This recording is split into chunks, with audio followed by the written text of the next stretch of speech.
Timelords and Terror by Hephaestus. Chapter 3. It was still dark out, likely still at some ungodly hour. Not even keeping track of time. Red, angry birds crisscrossed her body, making every movement a stinging reminder of what now lurked in her forest. It had only been 4 hours since the Cora approached the source of a terrific explosion in her woods. A crater maybe 30 meters deep, at least 100 across. Inside it, a great mighty hulk smoldered and sparked, its original shape lost between crass damage and damage that appeared to be nothing less than erasure, as though large portions of it had merely ceased to exist. From that crater, a nightmare emerged. She had caught its attention with a careless step, and it lunged at her. Any other pony would have been torn to shreds, or worse, used. A quick movement on her part, cutting use of manticore to torrent power as she escaped the monster. There should have been the end of it. She should have just stayed in bed once she got home. About an hour later, she heard, no, felt a voice in her mind. It was ancient and powerful. Behind it, a will that was beyond her ability to resist. It had been succinct, almost to the point of being terse in instructions. Go here. Stop. Supplies are needed. This'll do. Go. Hurry. It begins. She had found herself galloping through the woods at top speed, bamboo pole and bundle mutely thumping against her flank.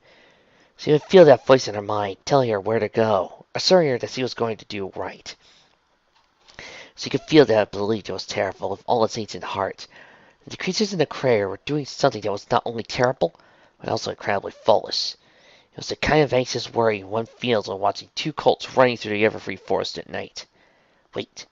The sight of two young ones terrified her, not in and of themselves, but for the cold dread they instilled in the ancient creature in her mind. The harvest begins. They laughed and chattered to each other, apparently excited about something. She approached the clearing with the kind of stealth and grace that only a zebra of her upbringing could muster. An attractive mare greeted the two colts. There was a brief period of conversation.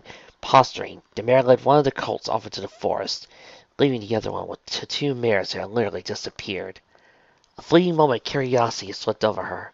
Just what were these mares doing out here, colts so young?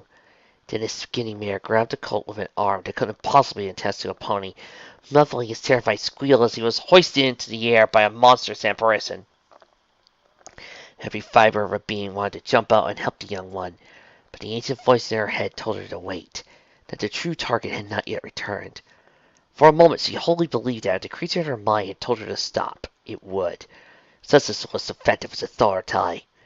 The colt levitated in the air. An expression of abject terror frozen on his paralyzed face.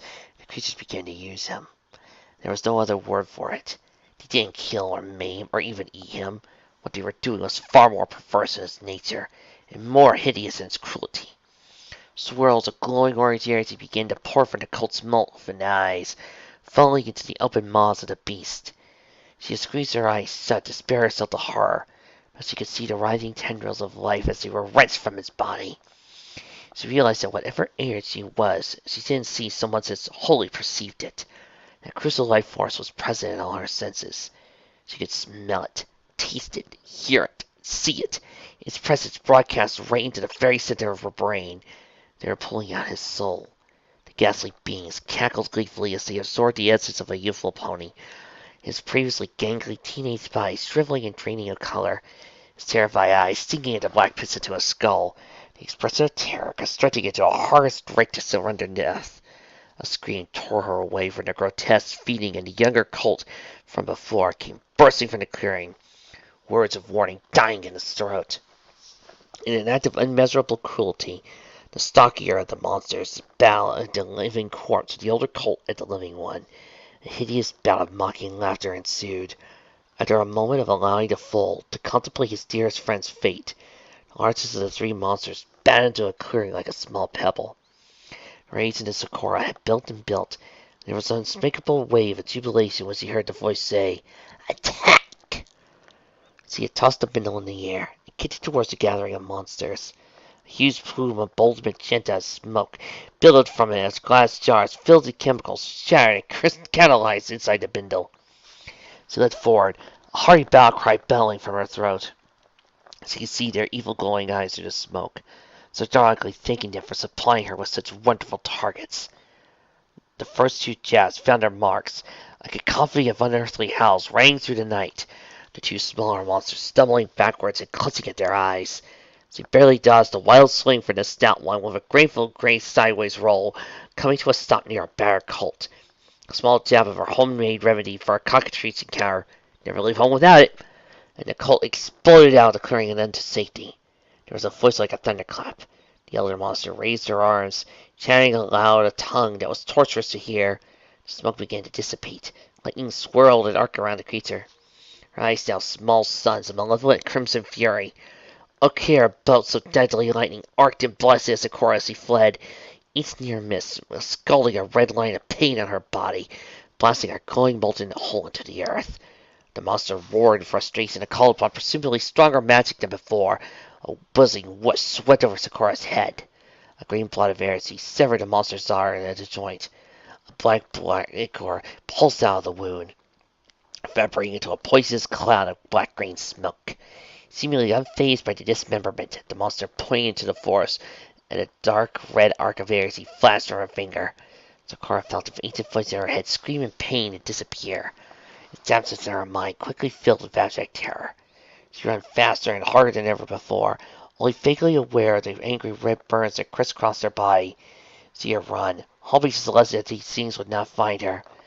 She was now back in her home.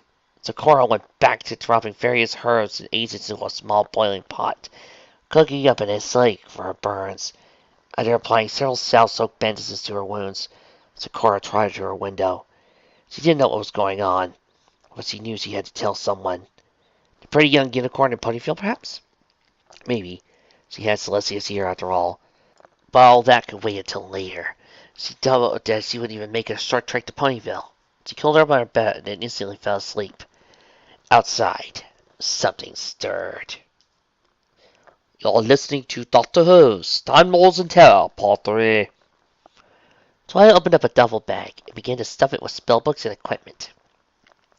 She returned to her library to gather all the necessary gear, and informed Princess Celestia of the threat to Equestria. Spike had been less than thrilled to discover he was once again being left behind. There was a crash in the foyer, followed by several apologies and a executive from Spike. So I don't get to come because it'll be dangerous, but you're bringing Pinkie Pie and this guy? Explain to me again how you're coming back from this alive, Spike said, gathering shards of something that sounded ceramic. I can fix this. I'll just need some glue and a molecular waste sequencer, the doctor called it from the foyer. Well, you see, Spike, here's the truth. You are a support character. Your main job is to sit back, give the character support, be the cheer squad, and if this were an anime, explain the super special awesome technique that is being used. It is a hard job, but that's okay. Support characters are fine. So you give an Applejack, Pinkie Pie, and Rainbow Dash 2 hours to pick up their necessary supplies before they regrouped at the TARDIS. The doctor insisted he stay behind and work on the strange little box. But Twilight was leery, taking off her eyes on the eccentric stallion. He had been somewhat unenthused when Twilight literally dragged him away from the TARDIS, but any resentment disappeared when he was shown the library. As he expected, the doctor was first and foremost an explorer, always ecstatic to learn and discover new things. She left the doctor to wait in the foyer, instructing him to read a few books if he got bored while she packed. So he read them, all of them, in a matter of minutes. In a bizarre turn of events, she found herself being buffeted by a battery of rapid-fire questions. She set out this morning eager for answers, and they returned with even more questions.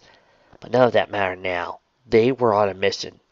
The doctor had returned to form since declaring his intention to hunt down the Carrion Knights. But even his warm smiles and jokes had an end of device to him now. The doctor peered into her room, an embarrassed smile on his face. Sorry about the vase. I just thought to you. Listen to his frequencies and all that. Also, did you read a little book called Pauses of a Troubled Clydesdale? Twilight stopped packing. But what? How did you... It's dynamite! It's... where did you find it? Twilight spurred. It was just lying around, really. Inside a box. With a lock. In a closet. Also, a locket wasn't important, was it? The doctor said, hints of a apologetic smile, tugging at the sides of his mouth. Twilight sighed, a blush forming in her cheeks. No, it wasn't important. It was just, anyway, why do you ask? Well, he said, drawing the word out in an uncharacteristic way. You see, Spice got the teleportation breath. It was just fantastic, by the way. I was curious to how it worked. He entered the room and began to lightly scratch at the floor. Good news is, I may have increased its effective range by an order of magnitude. Twilight's ears flared. She did not like where this was going. And the bad news? I may or may not have teleported your book into the heart of the, sun. He said as he put on his most charming smile. Spike had a bit of hiccup. Twilight tortuously fought the urge to kick the green stallion until he stopped moving. Went back to packing. Alright, okay, that's fine. All good. Hiya, son, you should go now. Yeah, I should. He said as he backed out of the room. Careful his eyes stare out the seething mare, before adding, by the way, I thought your essay on the connection between life and magic was brilliant! I'll be a PKE fields are so much fun to work with. You got an interesting study ahead of you. The door telekinetically slammed his face. Spike stood leaning against the wall. A nervous smile on his face. That went well, the doctor blinked. It did. You're not on fire. I see a point. The door opened as Twilight stuck her head out. Ambient PKE fields? Pinkie Pie bounced along the trail to Fluttershy's cottage to say goodbye, just in case. A multitude of happy animals flew and scurried about the area, near Equestria's kindest being. Pinkie skipped and jumped happily, even though under normal circumstances she would be sad and even a little scared. There are monsters in the Everfree Forest. Sir, there are always been creatures in the Everfree. But these were monsters, grotesque in body and in spirit. What they had done to poor Orange Pekoe, who had always been such an isolated cult? They hurt him body and mind, and Terry Squirrel was said to have been missing too. There was a sickening feeling in the pit of her stomach, that whatever deed had broken Orange Pekoe's mind had been inflicted full on Terry Squirrel. None of that mattered. These monsters could be the most scariest, powerfulest, and most meanest monsters ever eaten a kid, and wouldn't have faced her one bit. Because in all the worlds around the stairs, or in all the moments of time, there was one thing meaner, and one thing more powerful, and one thing far and away more terrifying than he could ever hope to be. That funny stallion's little blue box.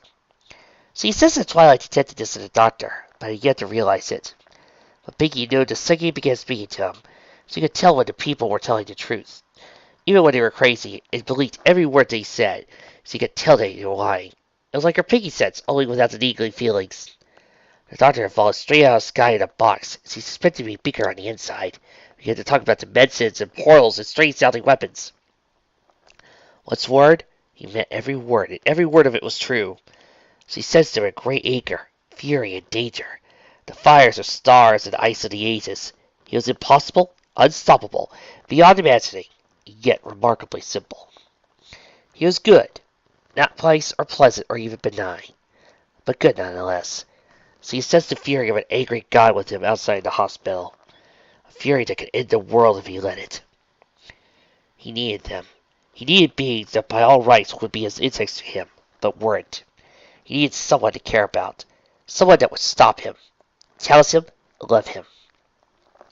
He needed friends, and what better than Pinkie Pie to keep an angel's alien from madness? Pinkie Pie and her friends, of course. Albert had taken a liking to the doctor, calling him by a pet name already, and he to her. Maybe that's less so, but that was more out of ego than anything. The doctor had almost been dismissive of her at times, a slap in the face to a pony like Rainbow Dash. Twilight Sparkle was undoubtedly drawn to the doctor, but she could never let stand a question go unanswered. How frustrating he must be to her. Everything about the doctor raised more questions, and every little thing revealed, every riddle unraveled, only resulted in more questions, more mysteries, more nonsense.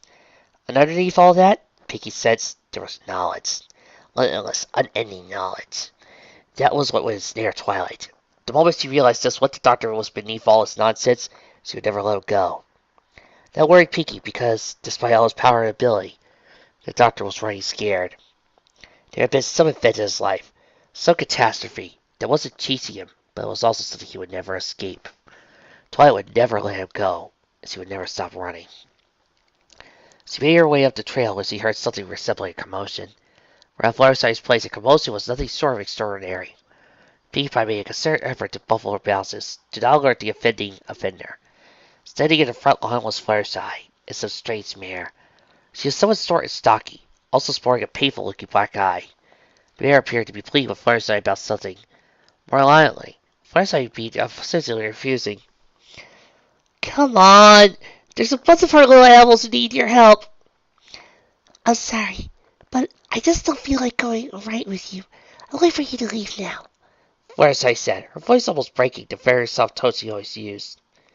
The bear took a defiant step forward, causing Fireside to recoil. You listen here! You what? Piggy said, appearing from behind a small rock of the offending mare.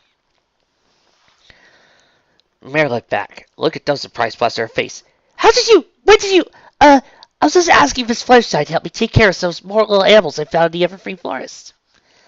Fireside held it out to Piggy, almost shaking with fear. Piggy, she's lying. I don't know how, but... Piggy smiled and nodded. You hold that thought, she turned to the mystery mare. What's your name?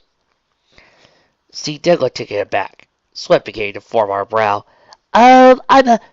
Curses. Non-verb. I'm a Ruby, Shine. Yes, Ruby Shine. Piggy said sweetly. Are you sure it's not Carrionite? You know, I just gotta say, if I was writing this, I would have had Piggy mention that she knows every pony in Ponyville, so there's no way she wouldn't know. A paradox of a terrorist shock shook the mare violently. She screamed aloud, suddenly consumed from the outside in by glowing orange light. Not quite what I was expecting, she said as she turned to a flabbergasted and Fireside. There's someone I think you should meet. Bring your element of harmony. Draggle streaked to and fro, arranging all the elements needed for the summoning.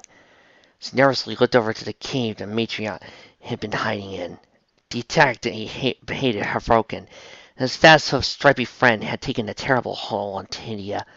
Her arm had been completely severed by defacing obliterator rune, and she had been forced to use some sort of life essence of the juvenility drain to keep herself from dying. Though healed, she was terribly weakened, and sent Rika out to find more ponies to power the summoning. Luckily, the life essence of these creatures proved extremely potent. A single colt would have been almost enough to summon if had Hindia not been injured.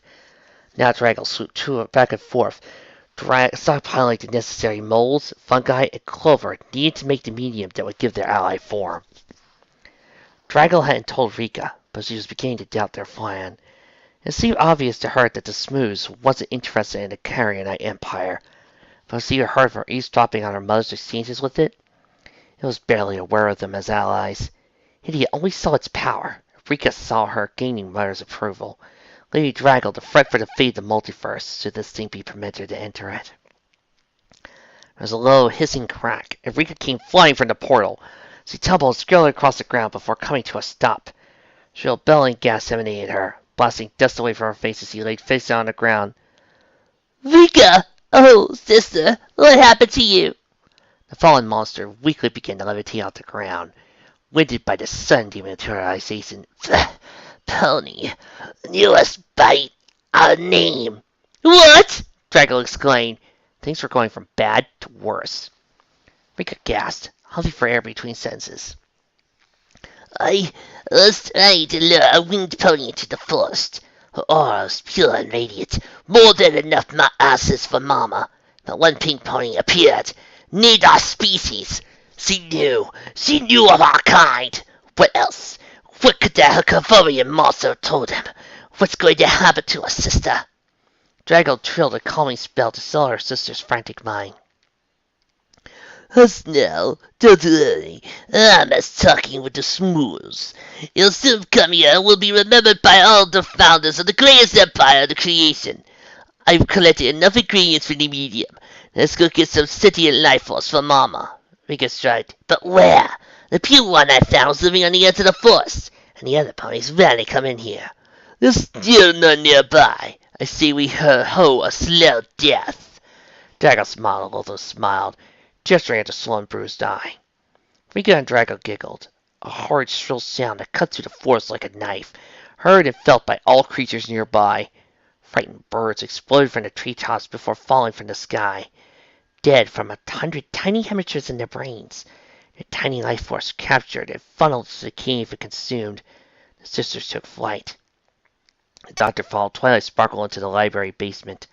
Her sudden change in attitude still confounding her somewhat. Her excitement seemed perfectly genuine, though. It being PKE fields! Ah! Why didn't I think of it before? It makes so much sense! She said excitedly, pulling the doctor down the stairs. Come on! There's some scans I want you to take a look at. So, you're Maud, he said carefully. About that trashy little book? No! It was just for a little bit entertainment. Cheap as a free in any bookstore, she said, turning back to him. However, it's not the thought that counts. It's the thought that counts. So yes, I'm still angry. But it was still a silly little book. I read it. Nothing stimulating in there. Well, nothing intentionally stimulating, by the way, the doctor said before adding, Actually, I was quite surprised you had something like that. Enough! Twilight said, beginning to get angry. The point is, you teleported something of mine into the center of a star without asking permission. I do not appreciate the fact that you value my opinion less than my possessions, she said before muttering, a little garbage now and then never hurt anyone. The doctor smiled. Quite right. I'd apologize if you got your impression that I don't value your opinion. It's just that when I get to thinking too hard, you don't quite think things through? Twilight finished, looking back at him. Yes. And my curiosity gets away from me, and oh well, he said, looking upon her old equipment. Are those computers? In the magical universe? Before Twilight could answer, he ran past her, excitedly appraising the equipment. This is a molecularly resequenced crystal display. Those are rolling tablets attached to the keys. What's this? Twilight watched as the energetic pony darted back and forth between her computers, muttering exciting exclamations to himself. Doctor, there's some data I'd like for you to look at, and you seem to know a lot about things and stuff, and what are you doing? In front of her, the doctor was bending over her next to his news computer, busy about in the pocket of the huge alien jacket that he had tied around his neck, before producing his side screwdriver between his teeth. Aha! Here we go! Twilight leaned forward, realized he was unfastening a panel from her computer. Hey! He pulled the panel and revealed inner workings of her computer. Oh, look at you! Magnificent! Not magic instead of technology. It's magic uses technology. Resequenced gemstones used to channel PKE in a way that mimics spells, reproducing effects on a small scale. Look here! You're using a single manipulator spell to form the baseline for your computer's entire sorting algorithm. The manipulator spell is funneled to a more specific spell routine to get a desired result, rather than having each spell routine have its own manipulator complex. I am loving this. Oh, hold on here. He started to his feet and turned around to face her. This is not quite right here. This computer has been gutted. It used to have a multiple enclosed spell subroutines. Now this counts them all for one baseline manipulator spell and a homemade manipulator spell. Twilight's eyes shifted around the room nervously. Yeah. The old setup wasn't fast enough for me, so I wrote my own baseline manipulator spell and added it to a media crystal, rerouted all the spell subroutines into it. Yes, you use the space saved from that, deposit the more subroutines into the system. More unusable data in better quality in less time. Illegal, I imagine, the doctor said, walking closely to her. She instantly took a step back. The doctor looked her straight in the eyes of a god peering into hers. Twilight Sparkle, you enhanced your computer by yourself. Replaced at least 100 separate professionally made baseline codes with a single code of your own creation, all from your basement. Your first mysticism, artificers and ceremonies of magic, but you're more than adept in the fields of practical application and technology. Twilight Sparkle, you're brilliant! She felt an unexpected rush of hot air to her face. He was very close to her now, nose was almost touching. Whatever you got down here confounds you. And whatever confounds you, he brushed past her to display, it must be a doozy. She let out a quiet exhalation of breath as he began to display, heart thundering in her chest. The doctor constantly tapped the keyboard. Blasted hooves! Twilight stood beside him and activated the display with a telekinetic cap of her keys. It lit up. The Canterlot Computational Science Incorporated logo appeared with a jaunty theme tune. A few clicks and button presses as he recovered the data from yesterday's storm. Yesterday? Can't believe it's only been a day since this whole mess started! Twilight thought she showed the various graphs and ingredients to the doctor. Alright, so you got some pretty detailed data here. What's the problem? Once, activating the storm simulation, keep your eyes on the graph. The doctor watched intently as the simulation ran its course. She watched him gazing his reaction, waiting for him to explode in excitement or about something. "This isn't good," he said, his eyes conveying something remarkably close to confusion. "That's impossible." Twilight beamed a smile. She was getting more and more excited to have someone around who understood all this stuff. "I know! How is Celestia's made to undergo a complete mass subtraction, and that electromagnetic stuff impossible?" "And that," he said, casting a sideways glance and sideways smile at her, "rudimentally, any multitude of uncivilized stations with its planet could pull that old rubber out of the hut." Twilight's mouth stopped, mouth ajar. "What? That's possible?" There's a part of me that wants Twilight to look at the doctor and smile and say, "Finally, somebody speaking English." The doctor scoffed, like this was something everyone but her knew about. "Mass cover and a non-bionic field, sure thing. Easy peasy lemon squeezy." "Then what is it good? What's impossible?" The doctor pointed at the PKE mirror. That's in B. See, the mass subtraction and electromagnetic deletion is all characteristic of the void. Twilight looked at the display. The void? Space between spaces. The doctor said, looking off in a mid-distance. Hell, basically. The immaterial space between dimensions. Hot as a star. Cold as the end of time. Empty yet stifling. A crossing mass of nothing. He saw her dumbfounded face and continued. Basically, where all the nonsense and paradoxes and contradictions of the universe originate and end up. Where time and space have no meaning, because time and space don't exist. You don't get any mass readings or electromagnetic signatures because the nonsense dimension keeps opening up and baffling your senses. Twilight blinked to look at the rings. But what about the PKE? That can only be generated by living beings. Why is there a huge reading of psychokinetic energy in your nothing dimension? The doctor smiled, but it was a worried kind of smile. Well, that's the question, isn't it? One with all the marbles. Why, oh why, is there even a hint of PKE in the void, let alone half a planet's worth? Twilight tapped her chin with her hoof. Was it you guys? You and the Carrion Knights? The doctor smiled and put a leg over her shoulders. I'm founded. I really am. No, as confident as I am, I wouldn't equal 1,000th of that reading. And the Carrion Knights are just as adept at manipulation of the ambient fields. No real source in and of themselves. She nodded. Yeah, it was only for an instant. You and the Carrion Knights were drifting towards the planet for at least 3 hours. Doctor took his arm off her back. Is it getting warmer in here? Anyway, we should probably get back to the TARDIS. Are you done packing? Twilight stepped out of thought for a moment. Oh, all this PKE? I should get my element of harmony. Your element of what? Applejack approached the blue box. Heavy saddlebags rested really comfortably on her flank. This had been a strange state, to say the least. She heard the commotion last night, but didn't bother to check it out. Business preparation and all. But then this morning, Pinkie Pie shows up, talking about some blue box pony. A blue box pony that literally derailed her entire day in the span of half an hour. She didn't regret her decision to help the professor. She could feel good in her heart, troubled by an act of unmaskable evil. She definitely wouldn't stand for any more repetitions of this morning's ordeal. Seeing what they had done to that poor colt, his parents, his friends, made her blood boil. The professor was fixing to make those Carrion Knights pay for what they did, and she was with him 100%. It was part of what endeared him to her. She detected an adventurous, fun-loving pony in him when she had helped to get his impossible blue box out of the ground. But when he went storming out of that hospital, declaring to bring Pocoyo's Seance to justice, she could not help but brand him as a friend in her mind. He had been ponyfield for less than a day, witnessing the injury of one of its citizens was treated like an act of war. She let down a pony, willing to help all who ask, and willing to right any wrongdoings she discovered. Heroes. Ponies were like that, were called heroes. Jeez, when is Twilight bringing that weirdo back? Rainbow Dash said, relentlessly flying back and forth in the air. I'm gonna raid to bash some monsters! Applejack smiled and looked over at the blue box. Well, she's probably showing him all her toys and gadgets. You said she was pulling her mane out over something yesterday, right?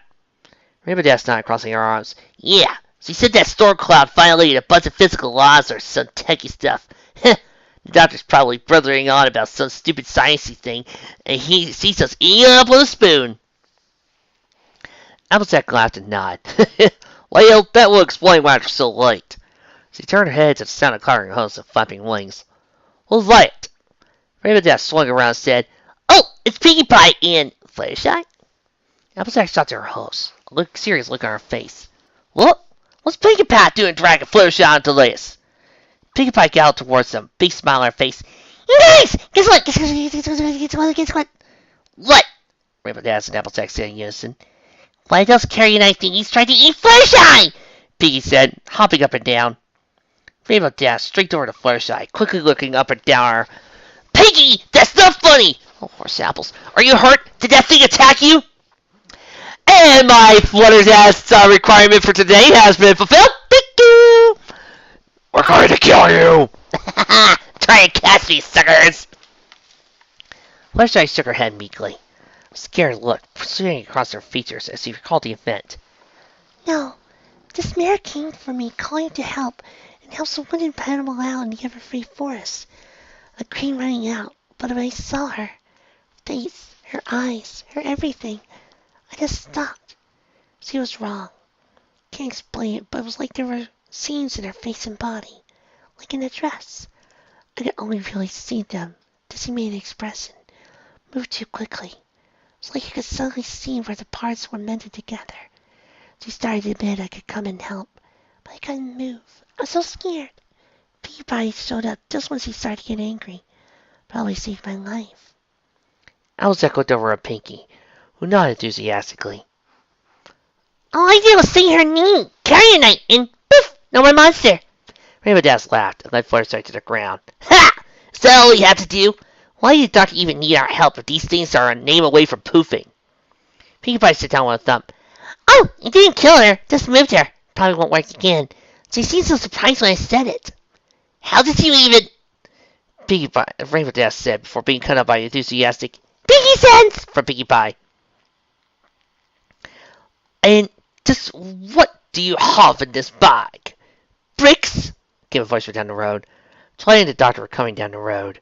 The doctor loaded down with 2 bulgy salad bags. Twilight gave him a dismissive flick of her mane and said, Books, actually. Spell books specifically. Offensive spells, healing spells, you name it, it's in there. Books. The doctor feels more like lead. Why do I have to carry your nuggets? Hurry, son, she said pithily. Oi, I thought you forgave me for that! She smiled and said, No, I said the book wasn't important, but the fact that you didn't ask was. Ergo, still mad at you. You carry my bags. Quanta edges demonstrasum. Applejack laughed and kicked the air. Hey, Twilight! You think that's silly already? I think I might have to ask you for supporters. Ho, tee-ho, the doctor said flatly before turning to Fluttershy. I see we have a new addition, he said as he tried up to her, grinning as always. Hello, I'm the doctor, and who might you be? Fluttershy turned to Ray and muttered, I'm Fluttershy.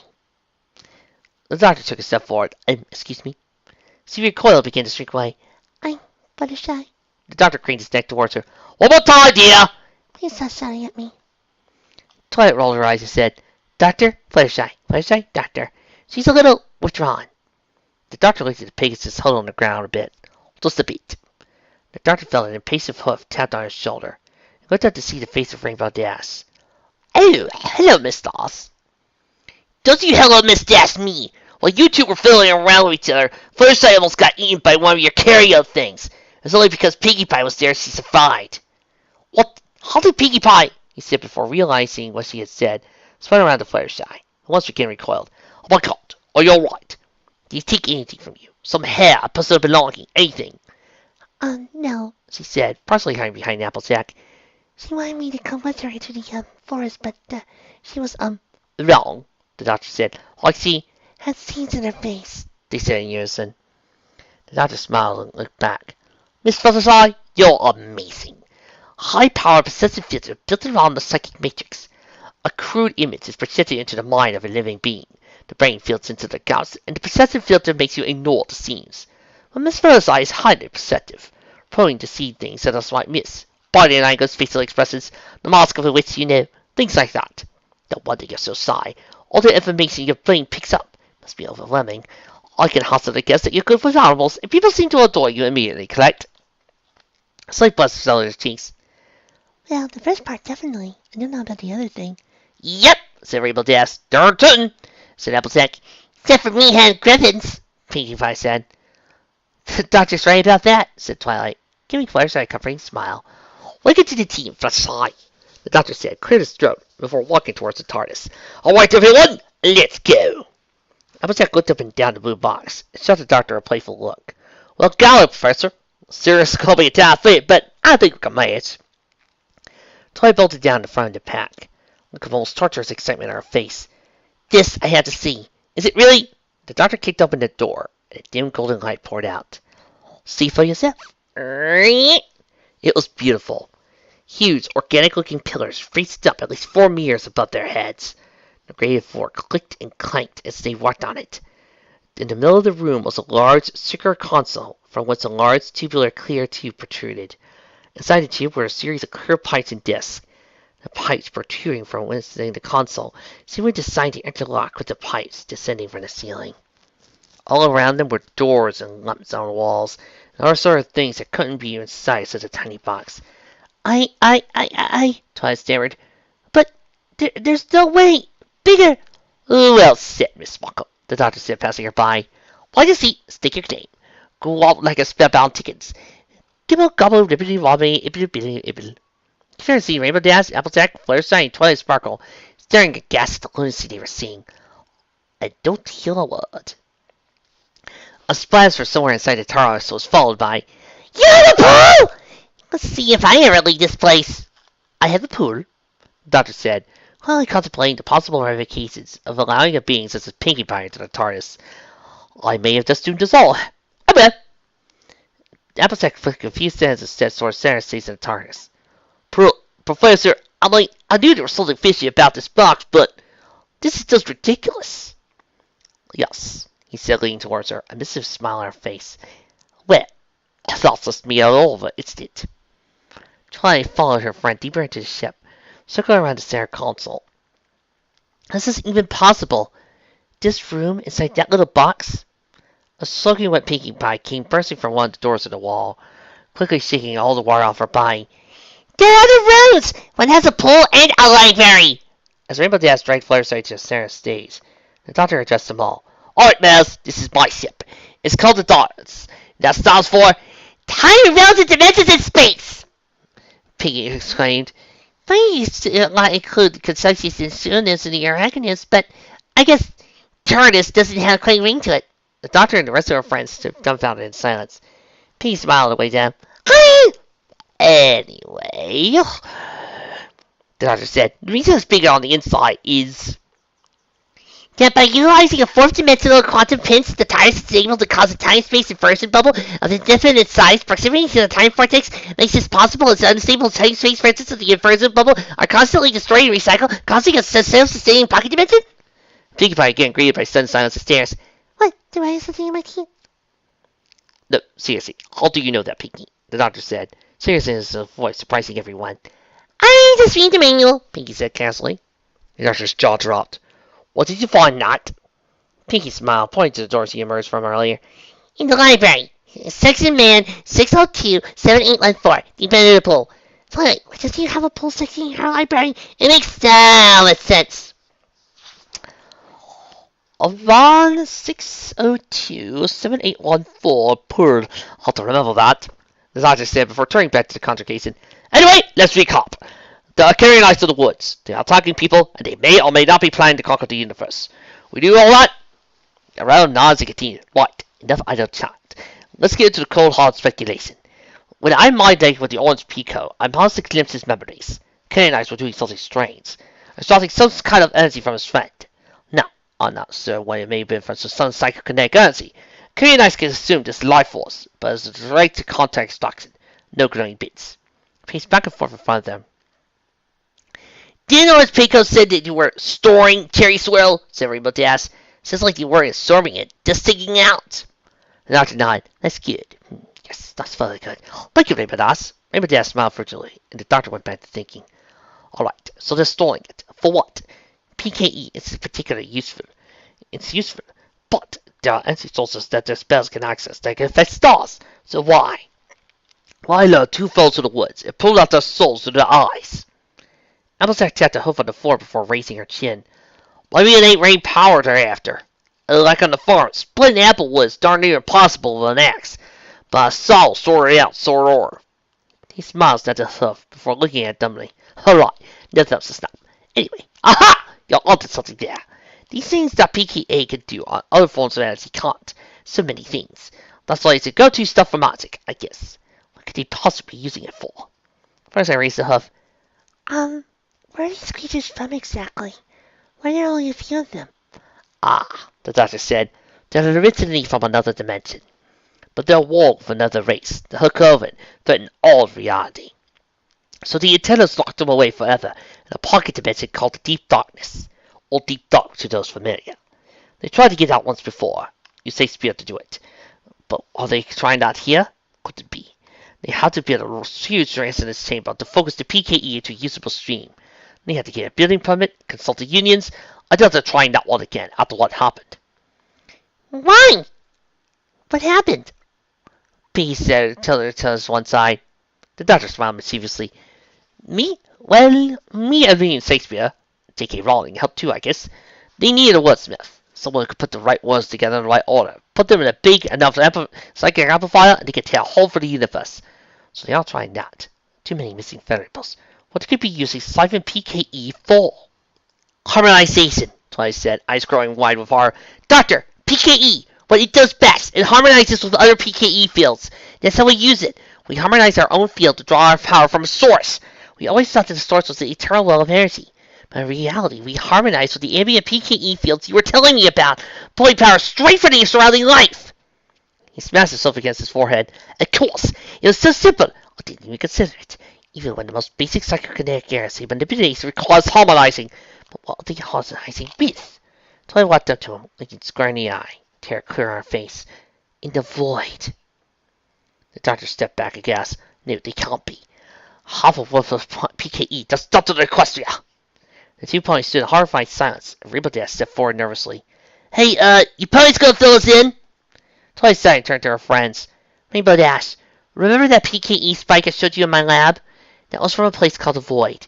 If they're planning to harmonize the Void's PKE with Equestria's PKE, it'll flood through, and they'll have a half a planet's worth of very flexible, very potent magical energy at their disposal. But, the doctor continued, they plan on harmonizing the life force they gathered with the Void PKE. The process would give an alternate PKE field to Equestria's field. The alien PKE field is half the magnitude of Equestria's, but if harnessed and controlled as they know how to do, it can confront and absorb all of Equestria's PKE into itself, quite literally sucking their life out of the planet. A collective gasp rose from the ponies. Applejack shot to her hooves. So what do we do, Professor? Thus, the doctor said, making his way over to the center console. We need to pay a stripy friend a visit. Or rather, pay her friend a visit. Dakora's eyes flared open. It was light out. Late morning, judging by the soft quality of the light. She groaned and began to stretch, stopped suddenly by the dozen different streaks of pain that lined her eye. She looked over her body, her even symmetrical shapes broken up by crisscrossing a strip of bandages. It seems that not all of last night was a dream, she said, sighing. Once again, things are not as they seem. She groaned softly as she rose to her hooves, several burns pinching and pulling as their bandages shifted. The sleepy zebra made her way over to the pantry, stomach growling. Suddenly, something out of the side of the eye moved, something outside the window. She snapped her head around, quietly cursing as one of the buttons on her neck screamed in protest. It had been there for an instant, something thin and dark and unnatural. She grabbed her bamboo staff and loaded its tip with something significantly more toxic than Manticore deterrent power. Show yourself, demon scum, she said, bursting out of the hunt. If I were you, I would run. Nothing. There was nothing outside save the birds, the insects, the flowers, the trees, and one slightly embarrassed zebra. Sakura shook her head and began to walk back indoors. There was a strange noise, a whining, whirling sound that caused a chill to run up her spine. A breeze began to pick up, impossible as the trees around her showed no signs of the wind. A breeze seemingly coming from a point in front of her, radiating out. The air was warm, electric. Energy rang through it, giving it an unearthly flavor. Suddenly, bright light began to flash, hung in the air as it flashed and pulsed steadily with the rise of a sensor of the wonderful, whirling sound. Round light blocks began to form, first only a transparent outline. Then it began to take substance, color, losing in transparency. Before her was a blue box, approximately twice as tall as her, made of what seemed to be wood with the words police call box ran a signs of extreme crest near the top. The doctor opened and stepped out, a tall, slender brown stallion with a wild brown mane and what appeared to be an enormous jacket tied around his neck and shoulders. "Even with hooves I could park this thing inside a teacup!" The stallion stifled a laugh in his voice. "Ha ha ha! Hello. You must be, noun verb, pinstripe, mohawk, Sakura," he said, entirely impressed with how calm she sounded. "And you?" He stepped out of the box, revealing an impossibly large space inside. "I'm the doctor. I'd like to ask you if you've seen anything out of the ordinary in the past few hours." "Out of the ordinary," he says, Sakura thought to herself, contemplating the impossibility of what she was seeing. Twilight Sparkle came walking out of the box, followed by Applejack, Rainbow Dash, Pinkie Pie, and Fluttershy. Twilight walked up to Sakura, a stain of worry on her face. "Sakura! Thank goodness you're safe. The doctor seems to think you might know what the cults were attacked by last night. Oh, by Celestia's mane, what happened to you? How did you get all those bandages?" "The coat." Sakura turned quickly to Twilight, hopeful look on her face. "You made it back." The doctor nodded and signaled over to him. "Yes, he is out and about in Ponyville Hospital. However, I saw a few things in his mind. You, for one." Sakura sighed in relief. "I'm just glad he admitted that. I had my doubts." "Indeed, you hit him when a pretty start assuming it. The only thing that would get him running at that point, really. Very quick thinking on your part," the doctor said quickly, casting an eye over her bandaged body. "Quick moving, too. Those are burns from near misses. Lightning, am I correct?" "Indeed, they are from lightning's kisses, though they do not feel as much since near misses," Sakura said, emphasizing a flinch as he raised the bandaged leg. "Do you always do that?" the doctor muttered. "Do what?" "Right. Rhyme your sentences." Twilight drew the doctor's attention with a stomp from her hoof. "Not really important, doctor! End of the world, remember?" Right. He turned to the rest of the ponies and pointed at Sakura. For what had been able to glean from Orange Peacock's memory of the event, Sakura here thought 3 carried ice to a standstill, with a bit of wood and a smoke bomb. A word of congratulations rose from the crowd, Twilight stepping forward. "Wow, Sakura, that's amazing!" "Impossible, actually," the doctor said glibly. "What I saw in his memories were 2 novices and a coven matron, none of which is millions of years old. She should have killed you 10 different ways on Sunday before the smoke bomb even landed. You had hope." Sakura nodded, realization dawning on her face. Yes, this is true. The ancient one had me too." "Ancient one?" he said, raising an eyebrow. "There was a voice from beyond time. It spoke of worlds far from mine. It showed me where the monsters were. I attacked one, badly wounding her," Sakura said, a hint of a smile on her face. "This ancient one you heard was using you as a distraction, casting a high-powered confusion spell around you.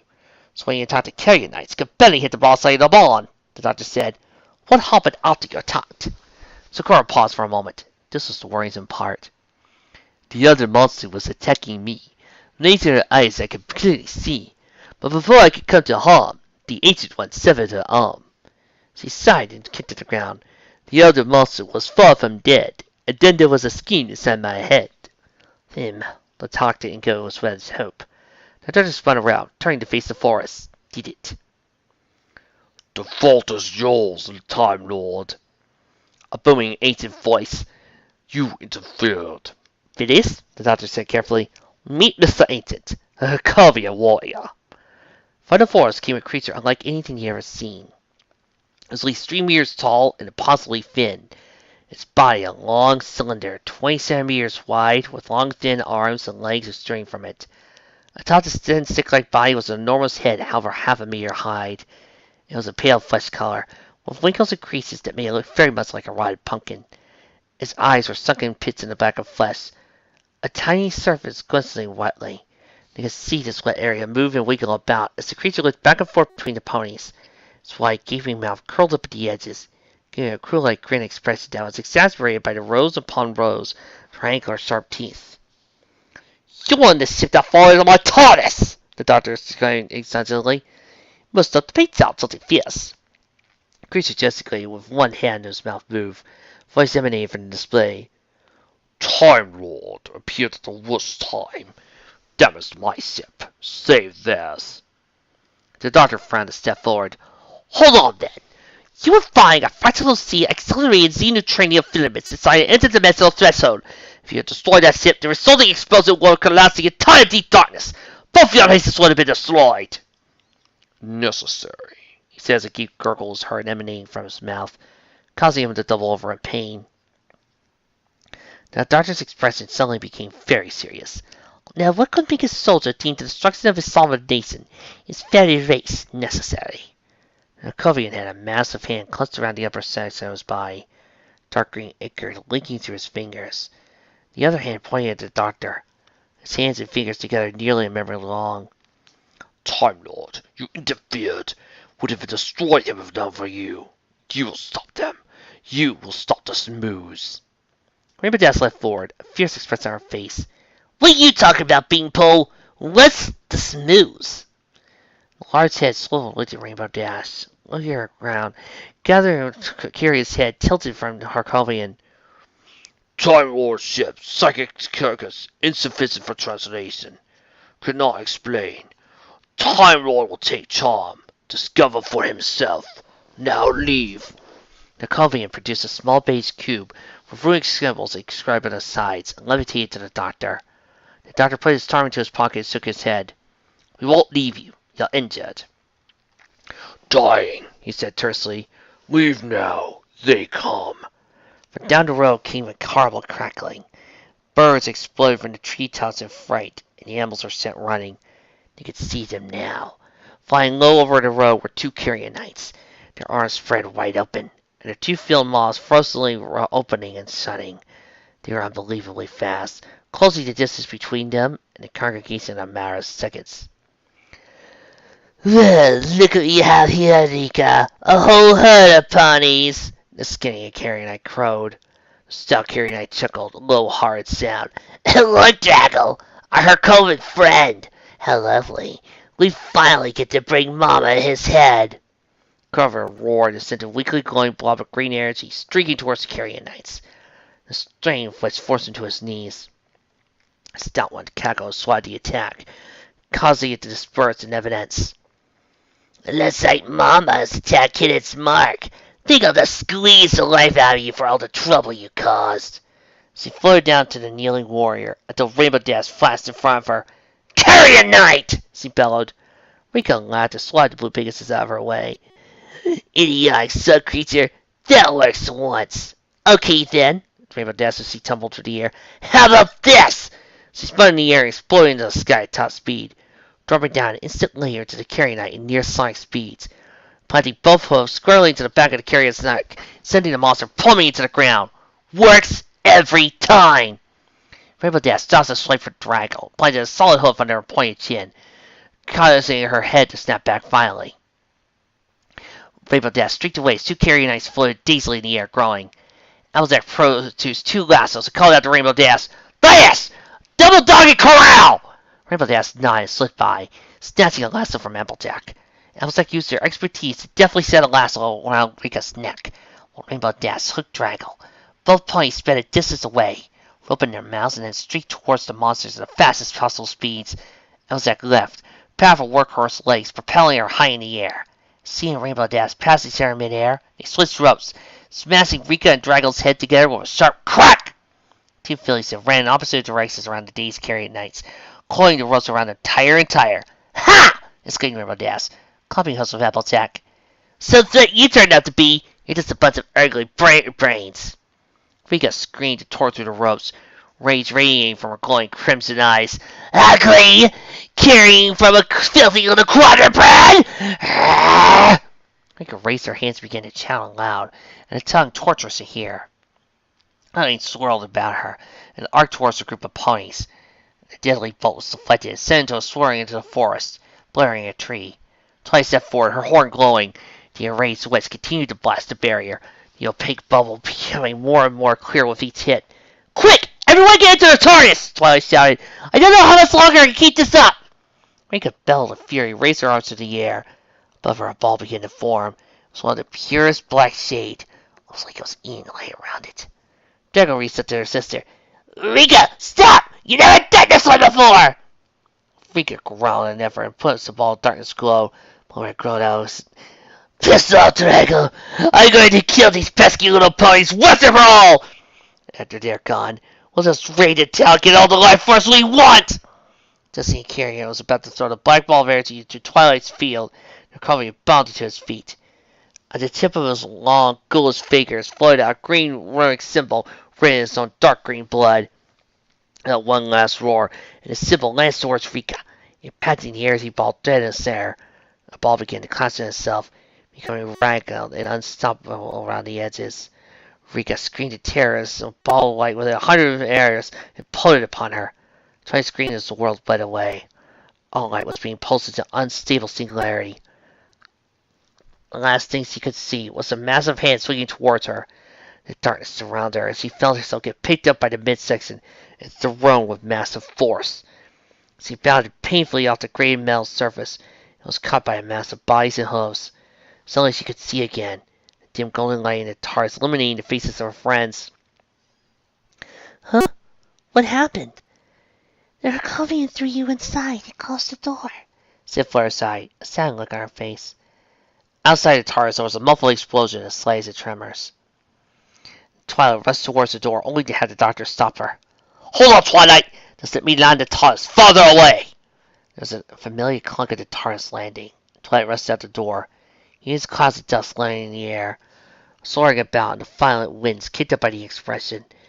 Towering above the evergreen forest was a massive mushroom cloud, billowing smoke from the myriad of fires, joining the larger clouds that climbed into the air.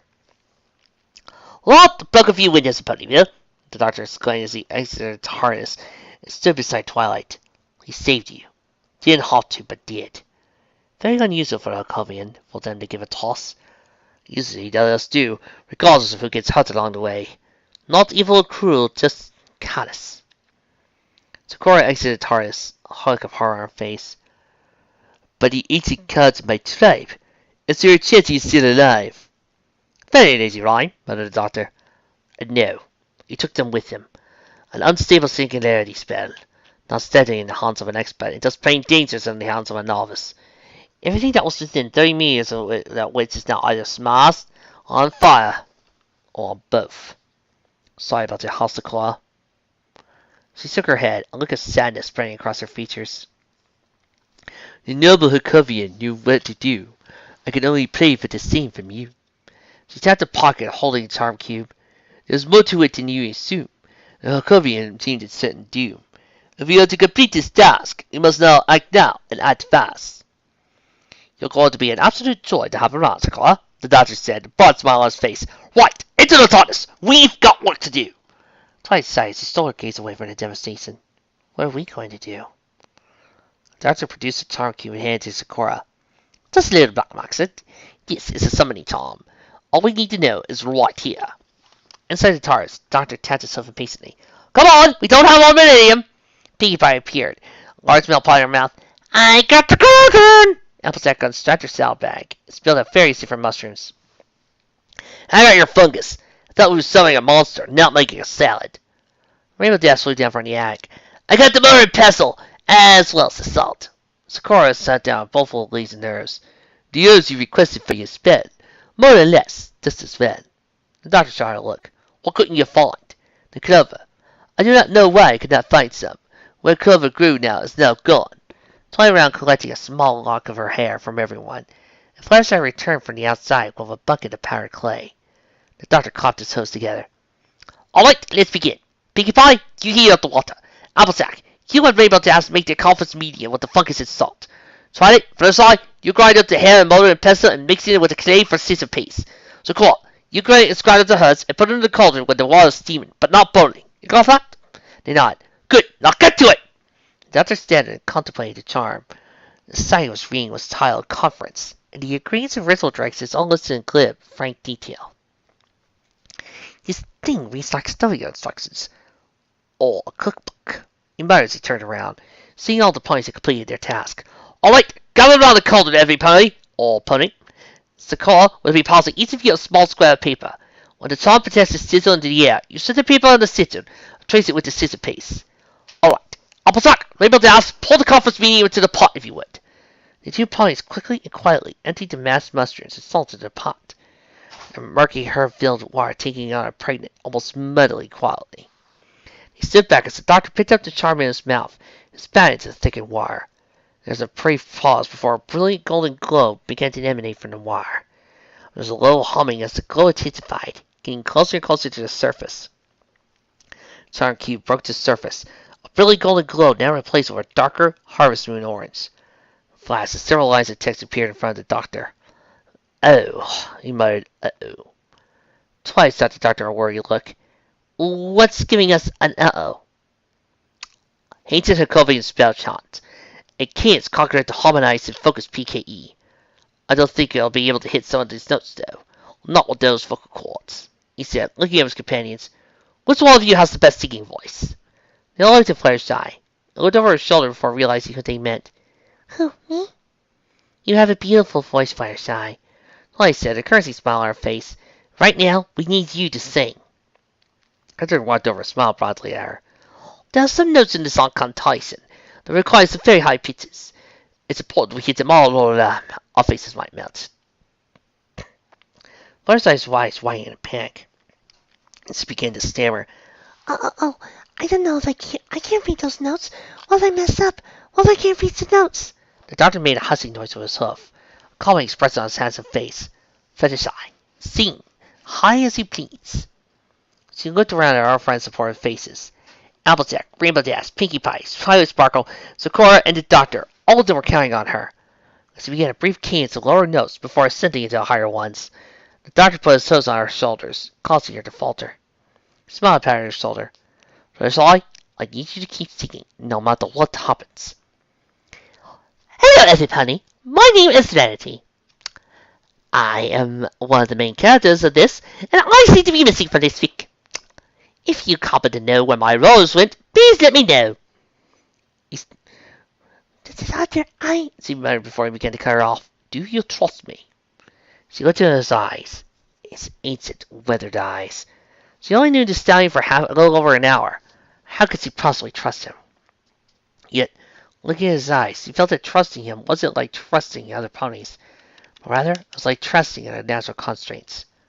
You could trust the stars to sparkle, the tide to ebb and flow, the sun inside, and you could trust the doctor to do whatever. She nodded. I trust you, Doctor. She picked up where he had left off, in the middle of the scale, just now getting into what she knew deep down set her apart from other ponies.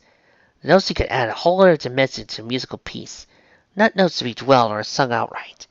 They were far too subtle and delicate for that. But notes briefly touched upon to give depth and listener's experience.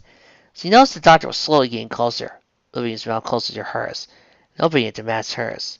As he entered the rare and musical notes for the lips to be touched, he held his mouth against hers. Gentle and delicate, but firm and strong. It was a kiss born of experience, centuries of experience. He instructed as he continued singing, his mouth over hers as he inhaled her music. Upon hitting the highest note, he broke the kiss, stepping back with his eyes closed, as though concentrating on something. First, I settled down with a sigh, dizzy buzz in her head, and a hot rush in her cheeks that could have been caused by singing to an extended period. What? The doctor said, before stopping clearing his throat. Firsight's voice coming out of his mouth the next time he spoke. That was just perfect.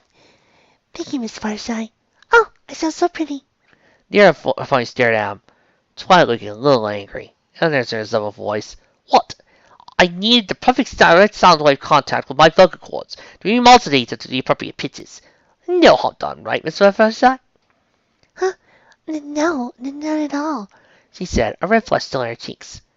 See, every pony's happy, he said with a smile spreading his face to all but one of the ponies, a unicorn. Happy, Fluttershy said, a giggle in her voice. They all sat around the cauldron. The doctor looked at the notes, runic symbols, and began to chant. As he chanted, the charm cube began to glow brighter, rise above the surface of the muddy liquid. It continued, hitting the necessary pitches and pronouncing the right words. The stream of magical incantations rolled off his tongue in a bizarre amalgam of his and Fluttershy's voices.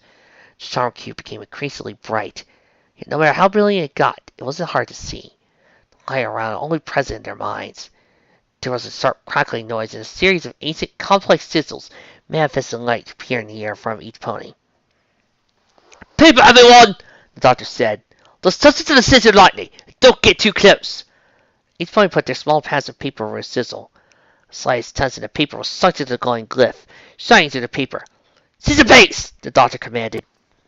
They dipped their wide-set paintbrushes into the liquid clay paste. Taking their brushes to their mouths, began to trace the scissors. "Get it all thick, until you can't see the scissor light anymore!" After a minute of pissing, each pony sewed back. The sizzle burst into flame, and the paper reduced to ash and smoke. Only until now the hardened paste remained. The sizzles glowed brightly and began to descend, setting down on the surface of the water inside the cauldron. There was a hiss and a crackle as the apparently hot clay set down in the water. An ominous, low-pitched, whirring sound started. It was deafening, while being barely audible. The sizzles and charm cube began to spin. The water in the cauldron began to spin along with it. Rather than spinning and forming a whirlpool, the water began climbing out of the cauldron in a spinning column. As the spinning intensified, so did the humming, and now whipping away from the cauldron. The water column reached up and touched the spinning charm cube, wrapping around it and forming a ball. Soon the all gray-green water levitated up, and now the empty cauldron had formed a spinning ball.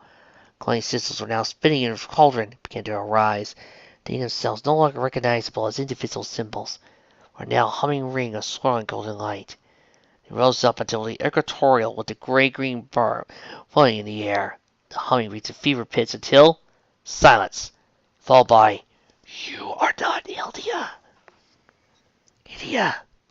The ponies screamed in abject horror and froze, and fiery beams responded revoltedly to the new offending sound. Deep, booming, dissonant, as a billion different voices in a billion different tones. A low flanking echo presence in the ominous timbre. So much within, and yet there was nothing. It was empty and cold. You hear it was the fielding minds began to fray and freeze, shatter and burn. It was absurdity in every meaning of the word. It was contrary. It was other. It was the voice of the void. "Tiny points of light, you fumble into the haze of your world, ignorant, uncomprehending. You gaze upon our brilliance and our silence." The doctor cleared his throat. Terrified, Fluttershy huddled around his feet. "Hello, I'm the doctor. You must be the Smooze." "A destination. Give it to us to honor a thief, unworthy of our majesty." "Oh, I see," the doctor said.